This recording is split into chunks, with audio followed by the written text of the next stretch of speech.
Et ça y est, elle est là, votre toute première imprimante 3D. Félicitations à vous pour votre achat. Et vous venez probablement de terminer d'imprimer ce premier exemple, le Benchy, ce fameux bateau qui ne flotte pas. Et là, je suis sûr qu'il y a au moins la moitié d'entre vous qui est en train de mettre ce petit bateau dans l'eau. Bon, c'est bien beau tout ça, mais maintenant vous allez probablement vous demander ce que vous allez faire. Eh ben, ça tombe bien puisque c'est le but de cette vidéo qui est spéciale débutant en impression 3D. Dans cette vidéo, je vous parlerai évidemment de l'imprimante 3D, je vous parlerai du filament, donc des marques, des choix, des matières de filament. Je vous parlerai évidemment des logiciels et des prérequis des logiciels. Et je répondrai aussi à toute une série d'autres questions que vous vous posez probablement et que j'ai compilées pendant les mois précédents. Allez, c'est parti.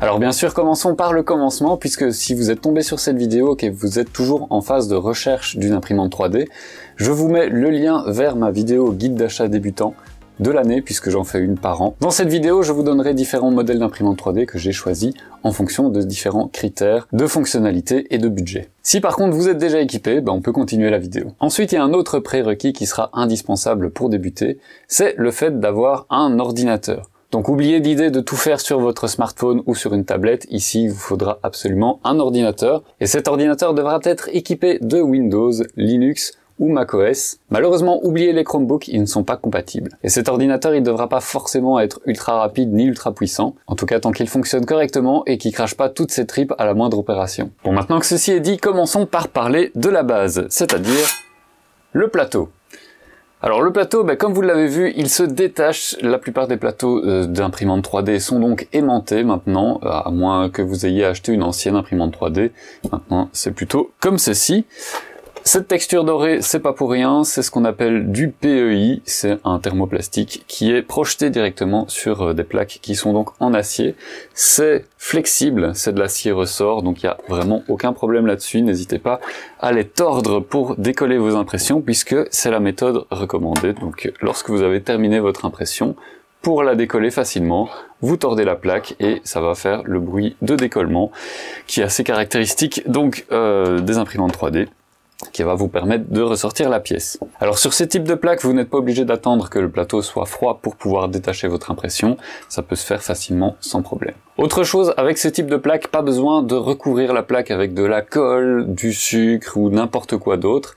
Ce sont des plaques qui sont prévues pour être utilisées propres. Et lorsque je dis propre, j'entends vraiment très propre, donc évitez de mettre vos mains directement dessus. Vous pouvez les manipuler avec en général les parties qui dépassent, qui sont prévues pour être manipulées, comme ceci. Lorsque vous détachez vos impressions, c'est la même chose, essayez d'éviter de mettre vos doigts dessus parce que sinon ça va déposer un film gras, un peu de la même façon que lorsque vous mettez votre main sur des vitres, ça laisse des traces. Le problème de cette trace et donc de ce film gras, c'est que ça va empêcher l'adhérence des prochaines impressions et donc vous risquez d'avoir des décollements pendant l'impression. Alors si jamais ça vous arrive, je vous mets le lien vers une petite vidéo que j'avais fait il y a déjà un petit temps qui explique comment nettoyer correctement une plaque comme ceci. Ici, c'est du PEI texturé, donc ce qui est recommandé de faire, c'est passer simplement la plaque sous l'eau chaude avec du produit vaisselle et utiliser une brosse, ce style de brosse, pour venir brosser complètement le plateau. Ça va venir le dégraisser en profondeur, y compris dans les aspérités, et donc ça vous permettra de récupérer une bonne adhérence. Ce type de plateau, ça reste quand même inconsommable, même si vous pouvez vraiment imprimer des centaines d'heures là-dessus sans avoir de problème, et en plus, il est double face, donc si jamais vous avez un côté qui commence vraiment à poser problème régulièrement, vous le retournez et vous êtes reparti pour le même nombre d'heures sans problème. Alors des plateaux, il en existe de plusieurs sortes, et notamment des plateaux texturés avec des motifs spécifiques dessus, ou même ceci, ici avec un effet carbone, ou bien ceci, donc c'est un plateau qui permet d'imprimer à basse température, je vous en avais déjà parlé dans une petite vidéo short. Ça permet donc de chauffer moins le plateau d'impression pour pouvoir imprimer avec une bonne adhérence. Alors ces plateaux texturés, ils servent simplement à donner un certain aspect au bas de vos impressions. Donc par exemple, si vous avez des impressions sur lesquelles vous voulez donner un certain relief, vous pouvez utiliser ce type de plateau. Ça transférera en fait le motif directement sur le bas de l'impression. Du coup, c'est forcément à utiliser pour des impressions dont vous verrez les parties qui sont imprimées sur le plateau. Si c'est juste pour imprimer une figurine, ça ne sert strictement à rien, puisque ce sera sur le dessous de la figurine, dessous que vous ne regarderez jamais. Alors pour info, toutes les plaques que je vous ai montrées ici, ce sont des plaques destinées à la Bambu Lab A1. Ça vient de chez Bigtree Tech. Si jamais ça vous intéresse, je vous mets le lien en description. Alors il y a autre chose en général qu'on ne maîtrise pas trop lorsqu'on débute, c'est la première couche d'impression. Donc je vous ai parlé du plateau juste avant. La première couche d'impression, c'est la plus importante, c'est celle qui sera posée donc sur le plateau. Si cette première couche n'est pas bonne, c'est comme des mauvaises fondations pour une maison, tout va s'écrouler. Et là, c'est typiquement ce qui se passera si jamais votre première couche n'est pas assez écrasée, par exemple. Si c'est trop haut, ça veut dire que vous n'aurez pas assez de surface en contact avec le plateau, et donc votre impression ne va pas coller correctement. Du coup, ce qui arrivera, c'est qu'au bout d'un moment, l'impression va se détacher, et la suite de l'impression se fera dans le vide, et c'est ce qui donne en général des spaghettis sur votre plateau d'impression. Alors pour éviter ça, il faut évidemment que la surface en contact avec le plateau soit suffisante. Si vous avez une trop petite surface, ça ne fonctionnera pas, mais il y a moyen d'augmenter cette surface-là dans les logiciels de découpe. Et si vous avez ce problème, observez d'abord votre première couche d'impression, il faut qu'elle soit suffisamment écrasée, pas trop haute, ni trop écrasée non plus. Si jamais elle est trop écrasée, ça crée ce qu'on appelle des pieds d'éléphant. Si jamais elle n'est pas assez écrasée, vous verrez simplement le filament, comme des cordeaux de filament, directement sur la première couche d'impression. Donc il faut avoir le bon compromis. Alors heureusement, la plupart des imprimantes modernes font toutes seules ce réglage, donc vous ne devriez pas vous en soucier, mais si jamais vous avez ce problème-là, observez d'abord votre première couche d'impression. Ça pourrait éventuellement être un problème mécanique au niveau de votre imprimante. Et si jamais vous avez ce problème, dans ce cas-là, contactez le service après-vente de la marque de votre imprimante 3D. Alors en marge de tout ça, il y a une autre question qui est souvent posée, c'est comment faire pour trouver les fichiers STL. Donc ce sont les fichiers qui vous permettront d'être préparés pour être imprimés en 3D. Je vais vous lister une série de sites sur lesquels vous pourrez trouver des modèles qui sont soit gratuits, soit payants.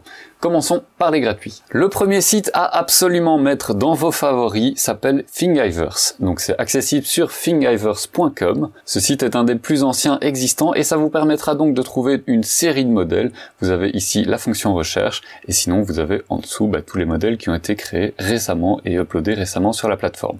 Tous les modèles que vous trouverez sur la plateforme sont entièrement gratuits. Lorsque vous cherchez quelque chose, c'est en général le point de départ sur lequel il faut aller. Le deuxième s'appelle Printables et il est accessible sur printables.com. Ce site est créé par Prusa, la marque tchèque d'imprimantes 3D. L'écrasante majorité des modèles disponibles sur le site sont entièrement gratuits. Maintenant, il y a quelques modèles qui sont payants et ça c'est récent, donc ça permet de rémunérer les créateurs de ces modèles-là. Mais en général, les prix ne sont pas exagérés. Le point qui a fait connaître ce site particulièrement, c'est qu'ils organisent des concours régulièrement qui permettent donc aux créateurs de créer de nouveaux contenus, de les uploader et d'avoir une chance d'être retenus dans le concours et donc de recevoir des prix. Ça permet d'alimenter régulièrement la plateforme et ça permet donc de la faire vivre. Elle dispose aussi d'un système de points qui vous permet donc à partir d'un certain moment de réclamer des prix, notamment des bobines de filament. C'est aussi devenu une référence incontournable lorsque vous cherchez certains modèles. La troisième plateforme que je vous présente s'appelle MakerWorld. C'est accessible sur makerworld.com. Ce site est créé par Bambu Lab, mais ce que vous pourrez y télécharger n'est pas réservé évidemment aux imprimantes de la marque. Et alors sur le même principe que printables.com, ils organisent des concours régulièrement qui permettent donc d'alimenter la plateforme avec du nouveau contenu. En plus de ça, vous avez le Maker Lab qui est une série d'outils qui sont mis à votre disposition gratuitement et qui vous permettent de faire des créations, par exemple des porte-clés, des lithophanes, des puzzles, des vases, etc., etc. Il propose aussi un système de points qui est similaire à Printables. Lorsque vous avez accumulé assez de points, vous pourrez échanger ces points contre différentes choses dans la boutique et notamment des bons d'achat. Du coup, ça c'était tous les sites gratuits. Je vous propose maintenant de passer aux sites dont la majorité des modèles téléchargeables sont payants. Le tout premier s'appelle Cults. C'est accessible sur cults3d.com et ce site est vraiment la référence pour les modèles téléchargeables payants. Sur chacun des modèles, vous verrez directement le prix indiqué à côté du bouton télécharger et si jamais le modèle est gratuit, ce sera indiqué gratuit à la place du prix. Si jamais vous téléchargez un design, vous pourrez revenir sur l'achat et retélécharger le fichier même si vous l'avez perdu. Tout ça grâce à votre compte que vous aurez créé sur le site. Le deuxième s'appelle Fangs, c'est accessible cette fois-ci sur fangs.com. C'est un site très américain, on n'en entend pas beaucoup parler en Europe, mais ce site-là est assez intéressant. Vous avez quand même pas mal de modèles gratuits, plus que sur Cults, mais vous avez aussi toute une série de modèles qui sont payants. Le principe ici est le même que sur tous les autres sites, vous pourrez télécharger les fichiers, si jamais ils sont gratuits, vous n'avez pas de prix indiqué. Voilà, donc ça c'était pour les deux qui sont plutôt orientés modèles payants. Maintenant vous allez me dire que ça peut être embêtant de rechercher sur plusieurs sites, même si en général les modèles se retrouvent en copie sur les sites que j'ai cités. C'est pas toujours le cas. Et donc on aimerait bien trouver un moyen pour rechercher dans plusieurs sites en même temps. Et bien justement, ce moyen, il existe. Ça s'appelle Yegi. accessible donc sur yegi.com. C'est un moteur de recherche qui permet de faire des recherches identiques sur plusieurs sites qui proposent des STL à télécharger. L'inconvénient de ce site, c'est qu'il est quand même assez lent, donc lorsque vous faites une recherche dessus, soyez patient parce que ça peut prendre un certain temps pour charger la page. Et enfin, si jamais vous ne trouvez pas votre bonheur, n'hésitez pas à taper votre recherche dans un moteur de recherche en tapant simplement ce que vous voulez trouver, plus STL. Ça vous permettra d'obtenir des liens directs vers certains des sites que j'ai cités. Et l'avantage aussi, c'est que vous pouvez passer par l'onglet Images, et là-dessus, vous aurez un aperçu de différents modèles qui existent avant de pouvoir cliquer dessus pour éventuellement les télécharger ou les acheter. Et enfin, la dernière astuce que je peux vous donner, c'est de faire vos recherches en anglais. En général, ça retourne plus de résultats que si vous faites une recherche en français. Et si jamais vous n'êtes pas bilingue, c'est pas grave, puisque vous avez des outils pour vous aider, comme Google Traduction ou bien DeepL. Bon voilà, maintenant vous savez comment et où télécharger des fichiers qui seront destinés à être imprimés sur votre imprimante 3D. Sauf qu'il manque une étape, c'est la préparation justement pour l'impression 3D, puisqu'il ne suffit pas de simplement télécharger le fichier et l'envoyer vers l'imprimante, il y a toute une phase de préparation avant. Et ça se fait avec un logiciel spécial qui s'appelle le Slicer. Et des slicers, il y en a beaucoup.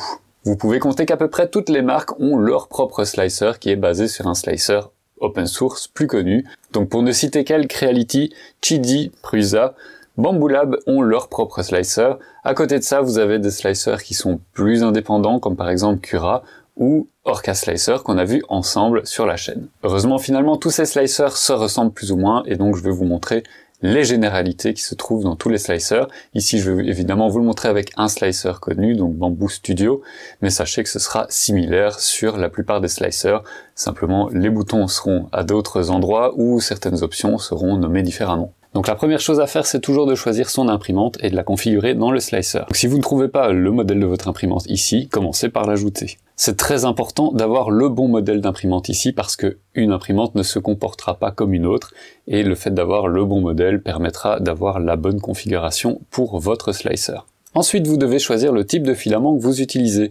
Alors du filament, il y en a pas mal de différents. On le verra juste après, je vous parlerai des filaments. Mais évidemment, sachez que si vous prenez du PLA High Speed, du PLA Silk, ça a beau être du PLA, ce ne sont pas les mêmes paramètres qu'il faut utiliser. Pareil, si vous prenez du PETG, de l'ASA, du TPU, etc., ça adaptera les paramètres dans le logiciel pour vous. Donc là aussi, c'est très important de choisir le bon profil par rapport au filament que vous utilisez. Alors ensuite, vous avez les options de traitement ici. Ces options-là, quand on débute, on n'y touche pas trop en général, mais sachez que vous avez cette liste déroulante ici, avec 0,20 mm standard. Donc 0,20 mm, c'est l'épaisseur que représentera chaque couche lorsqu'elle sera imprimée. Vous pouvez descendre plus bas jusqu'à 0,08 mm ici par exemple. Au plus évidemment vous choisirez des couches fines, au moins on les verra sur votre modèle imprimé, mais aussi au plus longtemps ça prendra à imprimer. Donc choisissez un bon compromis, sachant que 0,2 mm en général c'est une qualité standard. Si vous voulez une meilleure qualité, prenez 0,16 ou 0,12. Maintenant 0,08 c'est vraiment extrême et ça va vous donner des temps d'impression extrêmement longs aussi. Par contre, à l'inverse, si vous voulez des résultats moins qualitatifs, prenez plutôt du draft ici, ou extra draft, en 0,24 ou 0,28 mm. Là, clairement, vous verrez beaucoup les couches d'impression, mais ça prendra beaucoup moins de temps à imprimer aussi. Une fois que vous avez réglé ces détails, vous pouvez importer un modèle directement dans votre slicer. Voilà donc votre modèle importé. Alors ce modèle, vous pouvez faire différentes opérations dessus. Vous pouvez déjà le faire pivoter. Vous pouvez changer sa position sur le plateau d'impression. Vous pouvez le multiplier autant de fois que vous voulez.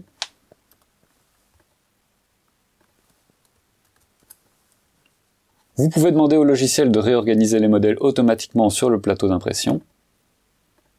Et enfin, vous pouvez aussi redimensionner votre modèle pour qu'il prenne la taille que vous voulez. Une fois que vous avez terminé, vous pouvez trancher le plateau, donc ça va permettre au logiciel de faire les calculs pour pouvoir préparer votre impression 3D. Alors là, ça prend un certain temps, ça va dépendre de votre ordinateur et de sa puissance. Et alors une fois que c'est terminé, vous avez un aperçu du temps d'impression, de la consommation du filament et du coût estimé en fonction du prix du filament qui a été rentré dans les paramètres de filament. Alors petite astuce, sur tous les slicers, vous avez sur le côté un espèce d'ascenseur comme ça, qui permet de voir couche par couche l'impression. Donc vous pouvez utiliser ça pour visualiser l'impression étape par étape et vérifier que tout est bon par rapport à ce que vous voulez faire. Une fois que vous avez terminé, vous pouvez décider d'imprimer le plateau. Alors la plupart des imprimantes modernes disposent du Wi-Fi, donc en général, si tout est bien configuré, ça enverra votre impression directement sur l'imprimante 3D, pour peu qu'elle soit allumée évidemment chez vous. Attention que toutes les imprimantes ne disposent pas d'un accès à distance, donc si vous lancez une impression, assurez-vous que soit elle soit connectée au cloud, soit que vous soyez chez vous sur votre propre réseau local. Et enfin, une dernière chose importante, votre imprimante ne peut pas imprimer dans le vide. Donc prenons l'exemple ici du Benchy, que vous connaissez forcément. Vous voyez ici, l'imprimante est capable d'imprimer, par exemple, la proue, puisque l'angle n'est pas trop prononcé. Maintenant, si l'angle venait à être plus prononcé, donc comme ceci, à ce moment-là, il faudrait rajouter ce qu'on appelle des supports. Donc je vais prendre un exemple ici par l'absurde, en prenant le Benchy et en le mettant dans une position où, normalement, ce serait totalement impossible de l'imprimer. Donc par exemple ici, vous voyez, la cabine, elle s'imprimerait dans le vide, et la gravité ferait que chaque couche tomberait. Donc pour éviter ça, on va rajouter des supports, ici dans l'option support, qui par défaut, en général, sont désactivés. Vous avez plusieurs types de supports. Moi, je préfère les supports arborescents, mais ça c'est une question de préférence aussi. Et ensuite, lorsque vous allez trancher le plateau, voilà, donc automatiquement le logiciel rajoute ceci. Ce sont des supports qui permettront d'éviter que le filament ne tombe en supportant donc le filament. Ces supports, il faut les détacher une fois l'impression terminée, et en général, il suffit de tirer dessus pour pouvoir les détacher. Mais parfois, il faut leur donner un petit coup de main avec une pince coupante ou avec une pince à bec. Bon, passons à un sujet qui vous préoccupe beaucoup. Les filaments. C'est logique puisque c'est votre principal consommable sur une imprimante 3D. Alors commençons par le plus simple, le PLA. C'est vraiment le filament de base par lequel tout le monde commence. C'est le filament le plus simple à imprimer et qui est disponible avec le plus de couleurs et de variétés différentes. Ici par exemple c'est simplement du blanc, mais on peut avoir aussi ce type de filament, ça s'appelle du PLA Silk. En plus de ça, il est en double extrusion, donc il y a deux couleurs dessus. C'est ceci. On peut l'avoir en simple, comme ceci, hein, pour un effet un peu doré par exemple. Ou bien on peut l'avoir comme ceci, avec un effet arc-en-ciel, rainbow. Et à ce moment-là, ça ressemble plutôt à ceci. Maintenant, en plus de toutes ces variétés-là, on a du mat. Donc là, on n'a plus d'effet brillant du tout, c'est plutôt l'inverse. C'est le but du mat, voilà. Et enfin, on peut en avoir avec du carbone dedans, ça donne ceci. Et puis j'ai failli oublier, mais vous avez aussi du phosphorescent. Donc tous les filaments que je vous ai montrés ici, ce sont des PLA, c'est-à-dire que ce sont des filaments vraiment qui s'impriment sur toutes les imprimantes, de la plus basique à la plus avancée. Et comme vous voyez, il y a un énorme choix de couleurs et de variétés. C'est vraiment le filament de décoration par excellence. Vous avez même des PLA bois avec de la sciure de bois qui est directement dans le filament. Ça donne un effet rugueux et ça donne un peu la couleur bois que vous avez ici. Le PLA est un filament biosourcé, donc ça veut dire qu'il est fait à partir de ressources naturelles. Ça ne veut pas dire pour autant que vous devez le mettre dans votre compost lorsque vous en avez fini avec, ça ne se dégradera pas, vous le mettez simplement à la poubelle. C'est un filament qui est aussi très rigide, très cassant, donc il n'est pas très solide non plus, et en plus il résiste assez mal à la chaleur, donc si vous faites quelque chose et que vous le mettez au lave-vaisselle par exemple, ça va ressortir tout déformé. Si vous voulez un filament plus résistant, vous avez le PETG. Alors le PETG, il a plusieurs caractéristiques intéressantes. Ça se présente comme ceci, c'est un filament qui est plutôt brillant, comme vous pouvez le voir. Il existe aussi des PETG mat, mais ça commence seulement à arriver, ou des PETG avec du carbone dedans, qui va le rendre mat, mais sinon, naturellement, il est brillant comme ceci. C'est un filament qui s'imprime super facilement aussi sur n'importe quelle imprimante. La seule chose à laquelle vous devez faire attention, c'est que si jamais vous l'imprimez sur un plateau totalement lisse, vous devez mettre quelque chose sur le plateau au risque d'abîmer le plateau. Donc en général, on conseille de mettre de la colle en tube qui est normalement fournie avec votre imprimante. Si c'est pas le cas, vous prenez de la colle en bâton classique, style UV-Stick et ce genre de choses. Vous mettez uniquement à l'endroit évidemment où vous devez imprimer et après surtout n'oubliez pas de nettoyer votre plateau et nettoyer aussi votre impression. Sinon le mieux encore pour ne pas s'emmerder, c'est d'utiliser un plateau PEI texturé, ça permettra d'imprimer directement le PETG sans dégâts. Et enfin, dernier filament simple, c'est le TPU. Ici, c'est un filament très flexible, très résistant aussi au choc, donc qui permettra par exemple de faire des coques de téléphone ou n'importe quoi du moment que vous avez l'imagination pour le faire. C'est un filament qui s'imprime très facilement avec un plateau froid puisque une fois qu'il est extrudé, il colle super bien au plateau. Sachez que c'est un filament qui a tendance à faire pas mal de cheveux d'ange aussi lorsque vous allez imprimer, donc ça fait des impressions qu'il faut nettoyer un petit peu. Passez par exemple un briquet sur les cheveux d'ange qui apparaissent après votre impression. Après tous ces filaments simples, vous avez plutôt des filaments techniques aussi, par exemple l'ABS, l'ASA, Le polycarbonate, le nylon, ce sont des filaments qui sont plus compliqués à imprimer, qui demandent des conditions un peu meilleures, notamment une imprimante fermée, comme ceci ici. Ce sont des filaments qui sont très compliqués à imprimer sur des imprimantes ouvertes comme celle-ci, ou alors ça doit être des petites pièces, mais en général, on conseille vraiment d'avoir une enceinte fermée. Ça permet aussi d'avoir des pièces qui sont plus solides au final, puisque ce sont des filaments qui ont besoin d'être imprimés dans un environnement chaud. Par exemple, ASA préfère être imprimé dans un caisson à environ 50 degrés. Et enfin, dernière chose, lorsque vous manipulez une bobine de filament, veillez à toujours garder une tension dans le fil pour éviter qu'il se déroule tout seul. Ça permet d'éviter d'emmêler le filament et de créer des problèmes, des nœuds par exemple lors d'une impression. Vous le terminez en faisant une boucle comme ceci, et ensuite vous pouvez le remettre dans un petit sachet comme ceci pour le mettre à l'abri de l'humidité si vous ne comptez pas l'utiliser pendant un petit moment. La plupart des filaments ne supportent pas bien une exposition prolongée à des taux d'humidité élevés. Bon, moi ici par exemple dans la cave j'ai 45% d'humidité, c'est vraiment pas élevé, mais si vous avez des 70-80%, à ce moment-là veillez à bien garder vos filaments à l'abri dans des sachets zip comme ceci. Alors si jamais à un moment donné vos filaments prennent l'humidité, sachez qu'il existe des boîtes comme ceci, ce sont des sécheurs de filaments dans lesquels vous allez mettre le filament et il y a un petit chauffage intégré qui va permettre de chauffer ça jusqu'à environ 70 degrés plus ou moins, et donc faire sortir l'humidité du filament. Donc ça c'est pour une bobine, vous avez ça en 2 bobines et vous avez carrément la grosse Bertha ici pour 4 bobines. Alors évidemment tout ça, ça représente un certain coût, ça prend de la place. Si jamais ça vous intéresse, encore une fois, je vous mets quelques liens en description. C'est loin d'être indispensable, donc je ne vous pousse vraiment pas à l'achat, mais si jamais vous êtes dans des conditions difficiles, ça peut vous aider. Surtout aussi à garder les filaments dans des environnements qui sont contrôlés, avec une humidité contrôlée aussi. Alors une autre question qui revient très souvent par rapport aux filaments, c'est quelle marque choisir, quels sont les bons filaments, quels sont les filaments à éviter. Est-ce que je suis obligé, si par exemple j'achète une Creality ou une Bambu Lab, d'utiliser leur propre filament? Alors la réponse, clairement, elle est non pour cette question-là. Du filament, ça reste du filament. Il a le même diamètre, que ce soit une marque ou une autre. Ça reste des matières qui sont similaires, donc ce sera compatible quoi qu'il en soit.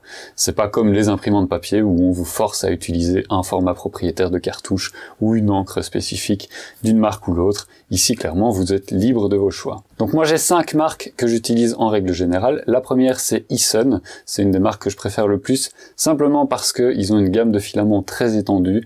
Vous avez du filament technique, mais aussi du filament plus joli, avec beaucoup de choses dedans, et un super choix de couleurs aussi. Donc en général, c'est plutôt vers eux que je m'oriente. D'ailleurs, petite note par rapport à leur gamme de filaments PLA+, c'est une super gamme de filaments.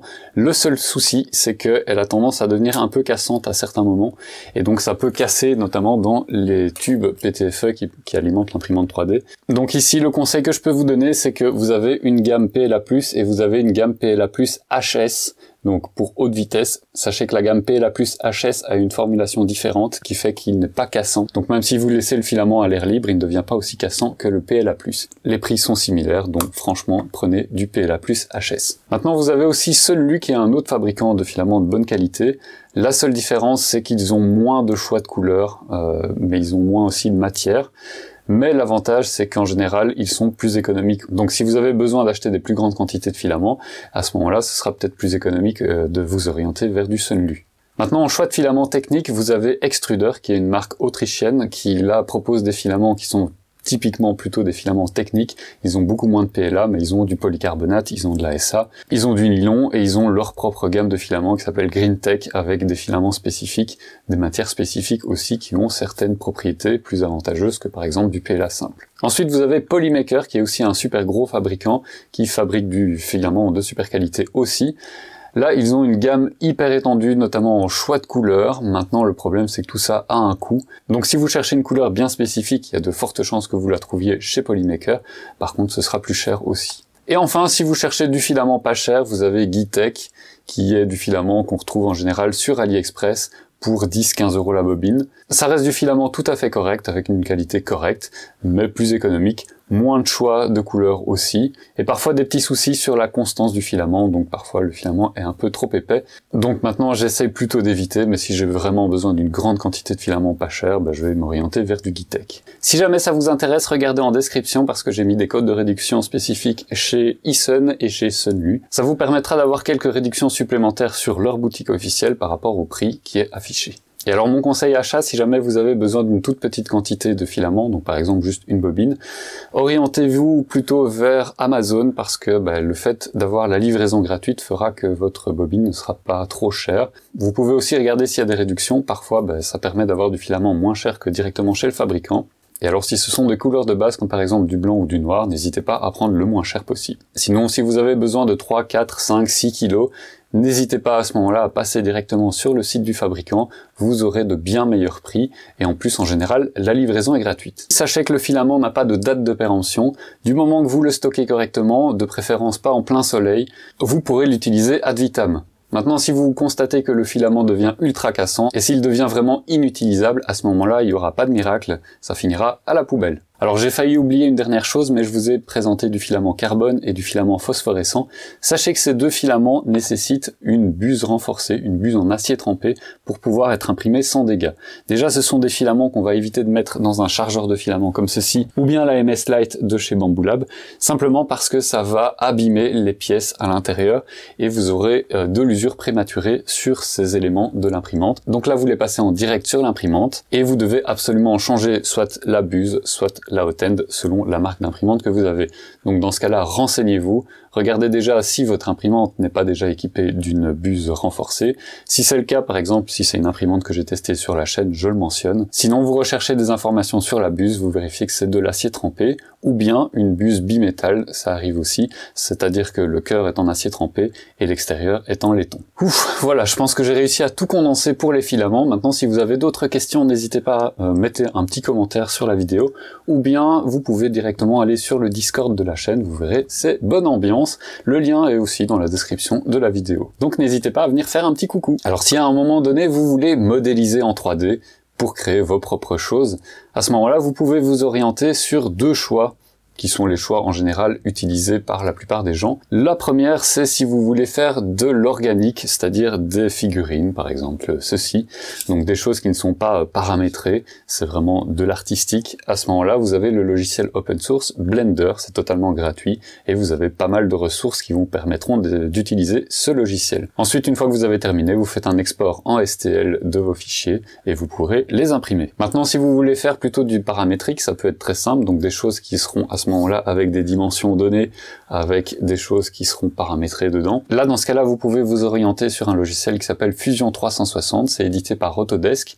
Il y a une version gratuite et sinon c'est un logiciel payant pour avoir accès à toutes les fonctionnalités. Pour opter pour la version gratuite, lorsque vous créez un compte, vous devez prendre la version hobbyiste, donc qui est une version qui est limité dans ses fonctionnalités et limité dans le nombre de fichiers que vous pouvez modifier en simultané, mais au moins c'est gratuit à vie. Et enfin, si jamais vous n'avez jamais touché à un logiciel de modélisation 3D, vous pouvez regarder du côté de Tinkercad. Ce n'est pas un logiciel à installer sur votre ordinateur, c'est une web app donc qui se lance sur un navigateur et ça permet de faire des modélisations 3D très simples. Même si vous pouvez aller loin, en général, vous obtiendrez de meilleurs résultats plus vite sur Fusion 360. Mais Tinkercad, personnellement, j'ai commencé par là et je trouve que c'est une bonne école aussi. Lorsque vous vous lancez dans l'impression 3D, il y a aussi toute une série de petits pièges à éviter et je peux vous en citer quelques-uns.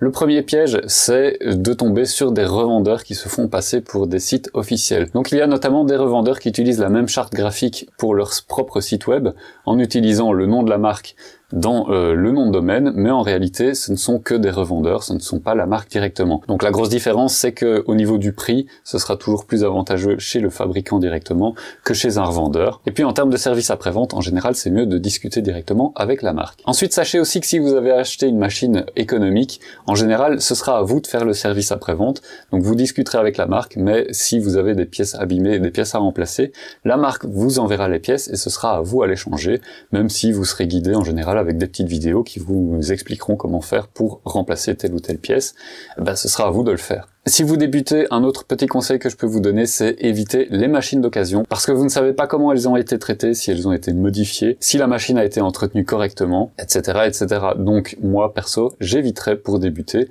Maintenant, si vous n'êtes pas débutant et que vous voulez agrandir votre parc de machines, ça peut être une bonne option pour acheter des machines moins cher grâce à l'occasion. Et enfin, dernier piège à éviter, c'est le fait de faire des modifications sur votre imprimante. Sachez que certaines modifications vont apporter des bénéfices sur les qualités d'impression et certaines pas du tout. À savoir que la plupart des imprimantes de maintenant sortent des impressions de très très bonne qualité. En tout cas, je parle par rapport à quand j'ai commencé. Maintenant, franchement, il n'y a pas grand chose à dire et du coup, il n'y a pas grand chose à améliorer non plus. Donc généralement, ces modes font plus de mal que de bien. Donc peut-être éviter de faire trop de modifications, sauf si c'est pour améliorer l'ergonomie, par exemple, de votre imprimante. Bon ben voilà, je pense qu'on a fait le tour de la question. Alors sachez que ici, tout était très condensé et c'est une version condensée d'une formation que je suis en train de réaliser. Donc il sera une formation en vidéo avec plusieurs vidéos à suivre. Ce sera une formation qui sera payante puisque là on parle de plusieurs heures de vidéo.